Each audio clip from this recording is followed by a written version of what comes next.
Hey, welcome to the channel. My name is Eric, and I thought today we would discuss what we actually do in a basic lawnmower service where the machine is running and driving.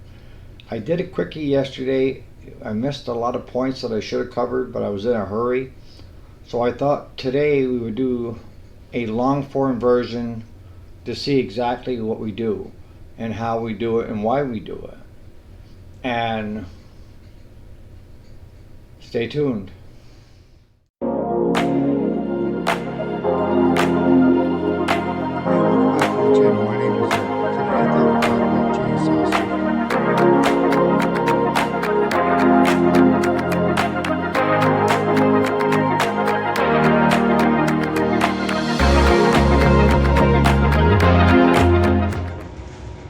Hey, welcome back to the channel. My name is Eric, and I thought since we had a lot of questions yesterday, or some questions, on what's involved with a service on the lawnmower, I kind of went through it in a hurried state yesterday, so I thought I would slow it down a bit so you actually see what goes on.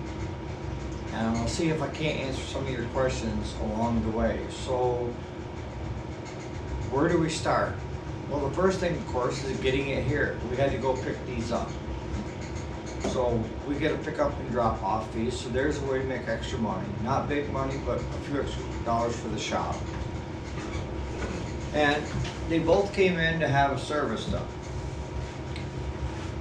So if I'm gonna do a service on this Craftsman, first thing I'm gonna do is I'm gonna unhook the lights, and then if you just take and grab it, that right angle, the hood will come right off. Get that right out of your way. You don't need to have the hood anywhere near. Alright, so when we do a basic service, we want to make sure that this piece of equipment is going to be trouble-free as much as it can for the summer season. So like a number you mentioned, and we'll go through step by step by step. First thing we're going to do is we're going to take and drain the oil. And when we drain the oil, we always lay the dipstick up here on top of the flywheel. And there's a reason for it. It's because I know, and any other mechanic in the shop knows, if that's sitting here, there's no oil in this engine. Do not start it. Do not do anything to it because the dipstick is here. So, and you want to take the dipstick out anyways to have the oil run out faster. And what we normally do is we'll take and let it warm up so that with it warm, the oil gets thinner and it runs out faster. But that's going to take up the bulk of your time. So instead of just standing there watching oil drip into a pan, start there and then go ahead and start doing your other things on the actual engine. And that is, I know that some of you don't, but we replace the fuel filter every time. And the reason for it is we've had a few of them come back that had a little bit of water in there that we didn't catch. And a lot of fuel filters, you can't see through them. So for me, it's just as easy. It's $4 for a customer, and it's just part of our service now. So we change the fuel filter. And of course, we're going to change the oil filter once the oil is drained. And when you do the oil filter, make sure you take some of the old oil and go around the seal on that filter before you take it in. And one of the things that I've seen that is totally wrong is when you put an oil filter on, you want to take it in till it's snug, hand tight, and then just give it a quarter, half a turn. Don't keep cranking on that baby to get it as tight as you can. Because all you're doing is smashing that seal together. And I've seen them where they leak from being over tightened. And I've seen them where we've had to use screwdrivers to get them off because they just seal right to it. Alright, so we've got the oil drained, new fuel filter, new oil filter, put some old oil around the rubber seal on it, put that on. Half a turn farther than hand tight. Next thing is we're going to change both plugs. Why do we change both plugs? Because our plugs are $4 a piece. And again, we've had issues where we sent one out and we have one come back with one side of the plug fouling out. And since I instituted the policy of brand new plugs, we haven't seen that issue. Do we throw the old plugs away? No, we throw them into a bin here so that we can try them on machines that we're trying to get running. If it's a carburetor issue, why foul a bunch of new plugs? Take some of the old ones and put it in there, make sure you got good fire until you get that carburetor adjusted. Alright, so we've got fuel filter, oil filter, spark plugs, air filter. Most often the case with the air filter, as I was saying yesterday, most of them will last a couple of years. But you could simply just take the air gun and just blow out a lot of the dust that's there on the filter away from this. You don't want to get it anywhere where it can get down into where it would be sucked into the engine. On average, 2 years is what our customers get out of an air filter. This air filter for this was 14 bucks. 14 bucks is cheap than to put in a air filter that's half plugged, and it will act like the carburetor's choking and drawing in too much fuel, and she gets spitting and sputtering. A lot of times it's right here in the air filter. You can do all of this, but if you haven't done anything to the air coming in, you're defeating the whole purpose, right?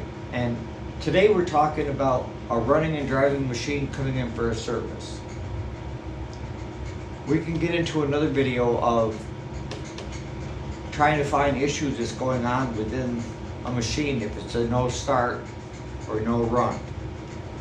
All right, while we're here, we're gonna check, see how the battery is. And we use a load tester. We can put it right onto here. And like Travis said, clean up the areas around. If you got any kind of a corrosion, take them right off, clean them right up with a wire brush, put them back on, do a load test on it. And while you're doing the load test, you also want to find out, is the stator, the charging unit, charging the battery back? And with our unit, we can put it on both there and we can see if it's putting out the 13 or 14 volts that it needs to charge this battery back up. And then we were talking about, you know, the solenoid. This solenoid here is mounted on plastic.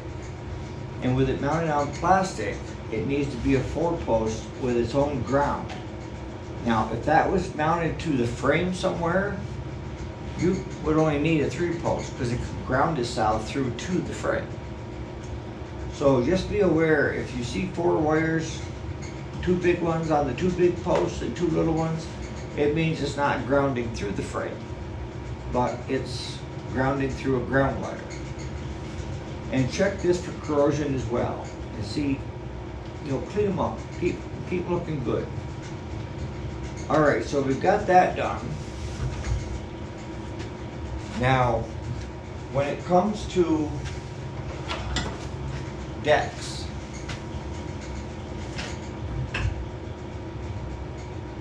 what are we looking for when we're looking at the decks? Let me tip this up just a little. Alright, so when we're leveling decks, we set them on the ground and we adjust it until they're level. And that is to get an even cut. So you want to check that. But before you get that far, you want to make sure that these are greased, if it's got a grease fitting, a Zerk fitting on it, and that it spins and is quiet. You want to check all the pulleys on the deck and up underneath on your drive and your deck. You want to check belt wear and tear. Are there chunks missing out of it? Is it smooth where it's slipping? And while you're there, if it needs it, replace it. Don't send it home and tell the customer it might last them another year. Just go ahead and do it if it needs it. It's your shop. You know, you run it the way you want to run it. And then, you know, we take a putty knife and we scrape all of the deck out.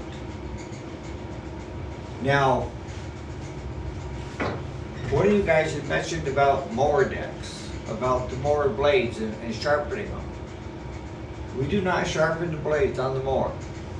We've got this lift that we can lift it right up, and we use an air impact. Take the blades off. If they're sharpenable, we sharpen them. If not, because when we put them back on, they need to be balanced. So you can't do that by tipping the machine up and getting the right angle with the angle grinder and putting a touch on it. Because what you end up with is vibration, and that vibration is going to take out one of your spindles on your deck, or worse. You know, it's not good. So you want to make sure that your blades are balanced after you sharpen them, and that you're not taking too much off. In this area, I mentioned sandy loam and rock outcrops. Most times when a machine comes in here, they're not sharpenable. The sandy loam wears them right down to nothing. So for what it costs to screw around with it, our most expensive blade through our aftermarkets is around 16 bucks, but most of them are 12, 14. So it's still cheaper for the customer to put on brand new blades in the spring of every year versus sharpening and not getting them balanced and taking something else out. If something's making noise, you need to pay attention and take care of it. We do not put any fuel additive in the fuel. Again, this one was running and driving. The other things that we do is tire pressure, and we also look at how much weather checking is on the tire. Some of our customers would rather have us tube it just to keep them going, and we carry all the tubes right here in stock. When it comes to the steering, you have grease fittings on both sides. You also have grease fittings on the rack and pinion up in here on the steering. And you want to make sure you grease every grease point that's on it. And that means some of the pulleys have grease fittings on it, depending on the unit you run into. With that, we'll put fresh oil in it. And when we bring them in, we have the long air hose, and we do blow off the decks completely on top. Because if you don't, there's no way to see if there's an issue to start with. And two, it's a good way to rot your deck out, is if you don't keep that cleaned off. And that's one of the biggest culprits that we have, if we do see a machine come back, is the customer isn't keeping that deck clean of grass. And it ends up building up to where it just keeps throwing belts. And it's not the machine's fault, it's operator error. And you have to explain that to the operator.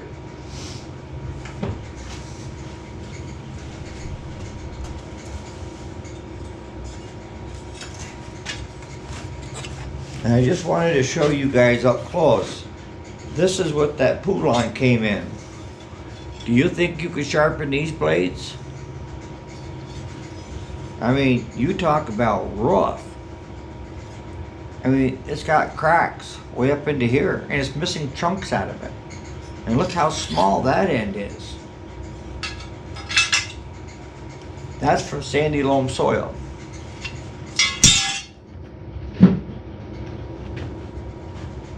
So hopefully that's kind of giving you an idea of what's involved with the service. It's going to take you an hour, hour and a half to complete, and sometimes 2 hours depending on what you're running into. But a normal service here, by the time we figure out the plugs, filters, oil,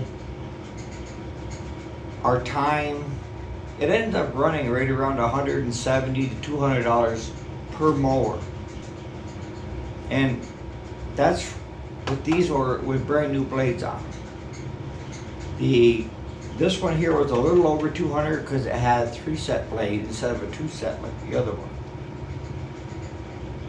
But you can't work for nothing, all right? And you just have to look for cost-saving methods to save your customer, but not in the long run hurt your business of finding out, you know, with saving the customer $10, you now costed them $20 later on. So on that note, hopefully that's answered any of your questions, and if you do it differently in your shop, let me know how you're doing it. And one of you had mentioned, do we take PB Blaster or like WD-40 and grease metal to metal areas?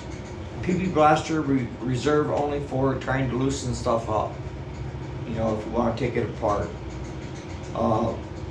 We have with the deck spindles, if they're not got a grease fitting, if you're good enough, you can drill a hole in there and put a grease fitting in it. But for what it costs, I think they're like $12-15 on eBay for the cheap Craftsman AYP. It's not worth it. So on that note, you guys have a great day, and thanks so much for watching. Hopefully I've answered enough questions, and I'll answer more if you have more when we get done with this video.